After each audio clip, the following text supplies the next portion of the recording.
শুভ সকাল বন্ধুরা, কেমন আছেন আপনারা সবাই? ঘরে বাইরে আরও একটি নতুন ব্লগে আপনাদের সকলকে স্বাগত জানাই। আজকে হয়ে গেল বৃহস্পতিবার, আজকে 25শে জুলাই। তো সকাল সকাল সবাই ঘুম থেকে উঠে ফুল তোলে, আর আমি আজকে চলে এসেছি বারান্দায় পুদিনাগুলো তোলার জন্য। কারণ মা কবে থেকেই বলছেন যে পুদিনা পাতাগুলো তুলে নেবে, নইলে আর বাড়বে না। আর টব ভর্তি হয়েছে। তো যাই হোক, অন্যান্য দিন ভুলেই যায়, কিন্তু আজকে একটু হাতে সময় আছে, তো ভাবলাম আজকে পুদিনাগুলোই তুলে নিই। আর আকাশ তো এখনও মেঘ হয়েই আছে। কালকে রাত্রেবেলা বৃষ্টি হয়েছে, এখন যদিও হয়নি। আর আজকে মেয়ের লাস্ট এক্সাম, তো ভাবছি আজকের দিনটার বৃষ্টি নাই হোক, কারণ এই ভিজে ভিজে স্কুলে যাওয়া একটু কষ্টকর। তো যাই হোক, চলুন, আমার পুদিনাগুলো তোলা হয়ে গেছে। এবার রান্নাঘরের কাজগুলো সারি একে একে। ঘুম থেকে উঠেই যে কাজগুলো আমি করি সেইগুলোই করে নিই। তো গ্যাসটা পরিষ্কার করে রাখি না, সকালবেলা একবার পরিষ্কার করে নিই, ধুয়ে টুয়ে রেখে নিই, কিন্তু সকালবেলা একবার মুছে নিই। কারণ রাত্রেবেলা কত রকমের পোকামাকড় এটার ওপর দিয়ে হাঁটাচলা করে, সে কারণে একবার সব পরিষ্কার করে নিই, তারপরে রান্নাটা বসাই। ঘুম থেকে উঠেই তো প্রথমেই যেদিন মেয়ের স্কুল থাকে ওর জন্য ভাত বসাই, তারপরে আমাদের চা বসাই, তারপরে মেয়ের টিফিন হয়। কিন্তু যেহেতু এখন এক্সাম চলছে, টিফিন বানাতে হচ্ছে না, সে কারণে আমাদের রান্নাটাই এখন সেরে নিচ্ছি। তো ওর ভাতটা আগে বসিয়ে নিই। আর মা এখনও ওঠেননি, মা উঠবেন, তারপরে আমাদের চাটা বানাবো।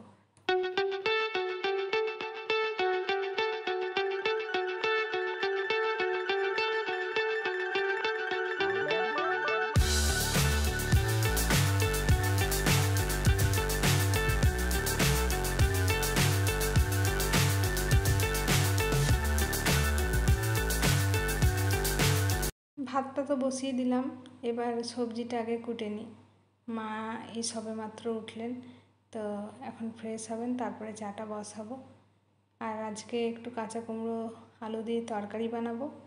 আর কালকে কিদুরি এনেছে, সেটা ভাজবো আর ডাল বানাবো। এই হচ্ছে আজকে রান্না। কাঁচা কুমড়ো আজকে ভেবেছি তরকারিটাই বানাই, কারণ আমার না কাঁচা কুমড়োর পোস্তটা অতটা ভালো লাগে না। তার চেয়ে আদা কাঁচা লঙ্কা দিয়ে তরকারিটাই যেন বেশি ভালো লাগে। তবে কালকে ভেবেছিলাম একটুখানি ছোলা ভিজিয়ে রাখবো, ছোলা দিয়ে তরকারিটা বেশ ভালো লাগে, কিন্তু রাত্রেবেলা ভেজাতেই ভুলে গেছি। যাই হোক, শুধুই আজকে একটুখানি আলু দিয়েই রান্নাটা করে নেব।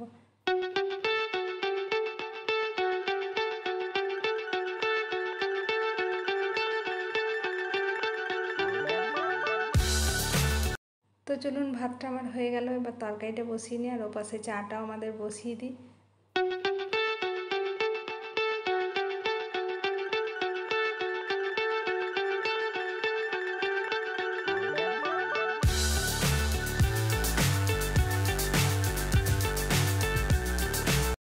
চাটা তো আমি বসাচ্ছিলাম, পাশে মেয়ে এসে দাঁড়িয়ে পড়েছে, কারণ আগের দিন বিকেলবেলা চা বানিয়েছে। ঠাকুমা ওর খুব নাম করেছে যে ও চাটা বেশ ভালোই বানাচ্ছে, তো সেই কারণে আজকে আবার ডিকার টি বানাতে চলে এসেছে। তো ভালোই হচ্ছে, ও যতক্ষণে চাটা বানাচ্ছে ততক্ষণে আমি আমার এই পাশের কাজগুলো সেরে নিই। সবজিটা কুটে রেখেছি, সেটা ধুয়ে নিই, কারণ এ পাশে তো কড়াটা বসিয়ে দিয়েছি, তেলও দিয়ে দিয়েছি, তেলটা গরম হয়ে গেছে। তরকারিটা বসিয়ে নিই, আর ও ততক্ষণে চাটা বানাচ্ছে, বানাক। ও আসলে এখন উঠেছে, একটুখানি পড়ছিল, তো খাবারটা খাওয়ার জন্য উঠেছে।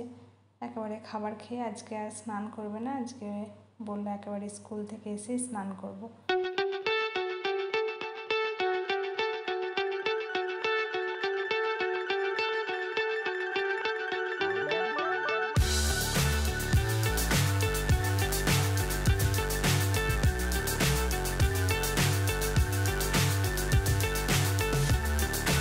সকালবেলা এতটাই তাড়া থাকে যে আমার চা আর গরম খাওয়া হয় না, চাটা ঠান্ডা হয়ে যায়, তারপরে চাটা খাওয়া হয়। এদিকে রান্না বসিয়েছি, মেয়েও তাড়া দিচ্ছে, ওর স্কুলের টাইম হয়ে গেছে, ওর ভাতটা ঠান্ডা হতে দেওয়া হয়নি, তো এদিকে ভাতটাকে ঠান্ডা করে দিচ্ছি। আমার চা তো ততক্ষণে ঠান্ডা জল হয়ে গেল। এদিকে কর্তামশাই উঠে গেছে, তার জন্য চা বসাবো। চারিদিকে যখন মাথার কাজ করে না, তখন নিজের কাজগুলো ভুলে যায়। যা হোক, কোনোরকম ঠান্ডা চাটাই খেয়ে নেব, আমার আর কি আছে। সবার দিকে খেয়াল রাখতে রাখতে নিজের খেয়ালটাই আর দেওয়া হয় না। নিজের দিকে আর নজর দেওয়া হয় না, মনে হয় যেন আমার জন্য আর আলাদা করে কি করব, যা হোক কিছু করে দিনটা গেলেই হলো। আর এদিকে বাংলা ডেট হিসেবে তো আজকে মেয়ের বার্থডে, ইংরেজি হিসেবে আবার কালকে। আর আমাদের তো দিনের দিন জন্মদিন করে না, মঙ্গল শনি পায়েস দেয়। তো মঙ্গলবার স্কুল থাকে, টিউশন থাকে, তো সে কারণেই ভেবেছি শনিবার পায়েস দেবো। তো 3 দিন ওর চলতে থাকবে এই বার্থডে রব। আর তার মধ্যে ছোটোবেলা থেকে ওর অভ্যেস, জন্মদিন আসার 1 মাস আগে থেকে নাচতে থাকে, বার্থডে আসছে ফ্রেন্ডদেরকে কী দেবো এই মাথার মধ্যে চলতে থাকে। আর যখন থেকে জ্ঞান হয়েছে তখন থেকে তো স্কুলে ভর্তি হয়েছে। আর স্কুলে ভর্তি হওয়া মানে ওর এই জুলাই মাসেই পরীক্ষা হয়, পরীক্ষাটা শেষ হয় আর ওর জন্মদিন আসে। তো যাই হোক, আজকে তো ওই নাচতে নাচতেই যাচ্ছে স্কুলে। আর এদিকে ওরা চলে যাওয়ার পর স্নান সেরে, আজকে যেহেতু বৃহস্পতিবার, পুজোটাও ভাবলাম সেরে নিই।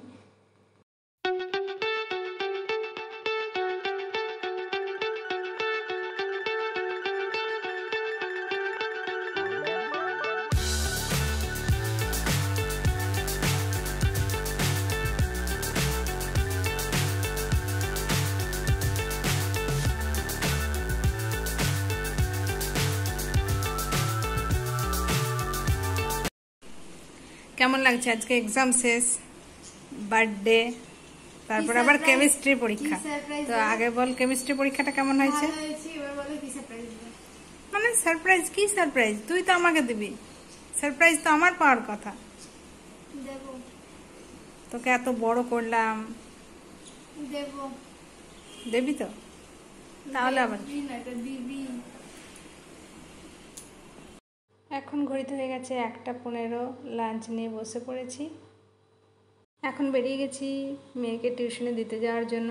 আজকে বলছিল যাব না, যেহেতু পরীক্ষা শেষ হয়েছে, কিন্তু আমি বললাম শুধু শুধু অ্যাবসেন্ট করে লাভ নেই, এই কয়েকটা দিন অ্যাবসেন্ট হয়ে গেছে।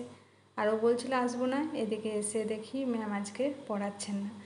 তো চলে এসেছি এখন মেয়ো মোড়ে। এখন ও কেক চুজ করছে বার্থডের জন্য। আজকে যেহেতু বাংলা হিসেবে ওর বার্থডে, সে কারণে ভাবলাম একটু ট্রিটও আজকে দিয়ে দিই। তো খেয়ে নিচ্ছি একটুখানি পেস্ট্রি।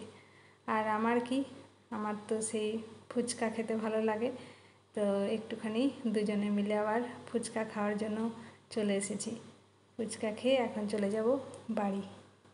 আগের দিন একটুখানি তাল রেখেছিলাম, সেটা দিয়ে আজকে আবারও রাতে ডিনারে লুচি বানিয়ে নিয়েছি। ঘড়িতে এখন হয়ে গেছে 12টা, 26শে জুলাই হয়ে গেল। তো চলুন মেয়েটাকে উইশ করে দিই। Happy birthday to you, happy birthday to you. একটু আপনারাও উইশ করে দেবেন, মাথা যেন ঠান্ডা থাকে, মেয়েটা যেন তাড়াতাড়ি বড় হয়ে যায়, সুস্থ থাকে, ভালো থাকে। আজকেই পরীক্ষা শেষ হলো, তা হলেও ঘড়িতে এখন হয়ে গেছে 12:35। তো আজকের মতো ব্লগটা এই পর্যন্তই রাখছি। ব্লগটা আপনাদের কেমন লাগলো কমেন্টে জানাবেন, ভালো লেগে থাকলে একটা লাইক করবেন, সাথে আমার যারা নতুন বন্ধু আছেন চ্যানেলটাকে সাবস্ক্রাইব করে দিয়ে আমার পাশে থাকবেন।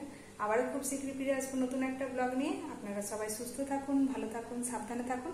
দেখা হবে খুব শীঘ্রই পরের একটা ব্লগে। Bye, good night.